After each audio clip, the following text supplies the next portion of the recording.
Welcome English Audiobooks. Chapter 7.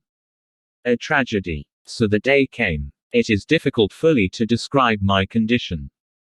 There were, on the one hand, the zeal for reform, and the novelty of making a momentous departure in life.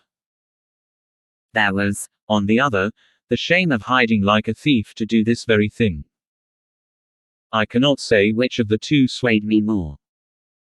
We went in search of a lonely spot by the river, and there I saw, for the first time in my life, meat. There was baker's bread also. I relished neither. The goat's meat was as tough as leather. I simply could not eat it. I was sick and had to leave off eating. I had a very bad night afterwards. A horrible nightmare haunted me. Every time I dropped off to sleep, it would seem as though a live goat were bleating inside me, and I would jump up full of remorse. But then I would remind myself that meat eating was a duty and so become more cheerful. My friend was not a man to give in easily. He now began to cook various delicacies with meat, and dress them neatly. And for dining, no longer was the secluded spot on the river chosen, but a state house, with its dining hall, and tables and chairs, about which my friend had made arrangements in collusion with the chief cook there.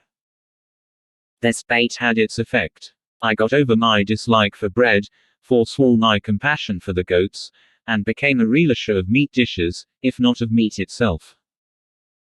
This went on for about a year. But not more than half a dozen meat feasts were enjoyed in all. Because the state house was not available every day, and there was the obvious difficulty about frequently preparing expensive savory meat dishes. I had no money to pay for this reform. My friend had therefore always to find the wherewithal. I had no knowledge where he found it. But find it he did, because he was bent on turning me into a meat eater. But even his means must have been limited, and hence these feasts had necessarily to be few and far between. Whenever I had occasion to indulge in these surreptitious feasts, dinner at home was out of the question. My mother would naturally ask me to come and take my food and want to know the reason why I did not wish to eat. I would say to her, "I have no appetite today. There is something wrong with my digestion." It was not without compunction that I devised these pretexts. I knew I was lying, and lying to my mother. I also knew that, if my mother and father came to know of my having become a meat eater, they would be deeply shocked. This knowledge was gnawing at my heart. Therefore I said to myself, though it is essential to eat meat, and also essential to take up food. Reform, in the country, yet deceiving and lying to one's father and mother is worse than not eating meat. In their lifetime, therefore, meat eating must be out of the question. When they are no more and I have found my freedom, I will eat meat openly, but until that moment arrives I will abstain from it. This decision I communicated to my friend, and I have never since gone back to meat. My parents never knew that two of their sons had become meat eaters. I abjured meat out of the purity of my desire. Not to lie to my parents, but I did not abjure the company of my friend. My zeal for reforming him had proved disastrous for me, and all the time I was completely unconscious of the fact. The same company would have led me into faithlessness to my wife. But I was saved by the skin of my teeth. My friend once took me to a brothel. He sent me in with the necessary instructions. It was all prearranged. The bill had already been paid. I went into the jaws of sin, but God in His infinite mercy protected me against myself. I was almost struck blind and dumb in this den of vice. I sat near the woman on her bed, but I was tongue-tied. She naturally lost patience with me, and showed me the door, with abuses and insults.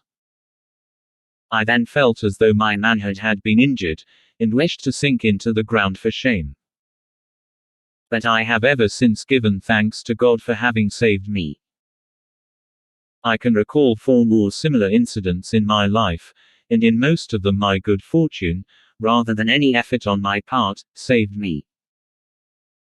From a strictly ethical point of view, all these occasions must be regarded as moral lapses, for the carnal desire was there, and it was as good as the act. But from the ordinary point of view, a man who is saved from physically committing sin is regarded as saved. And I was saved only in that sense. There are some actions from which an escape is a godsend both for the man who escapes and for those about him.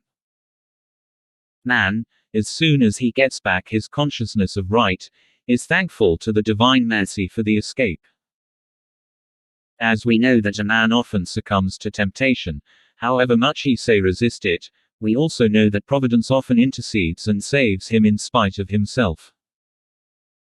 How all this happens, how far a man is free and how far a creature of circumstances, how far free will comes into play and where fate enters on the scene. All this is a mystery and will remain a mystery. But to go on with the story.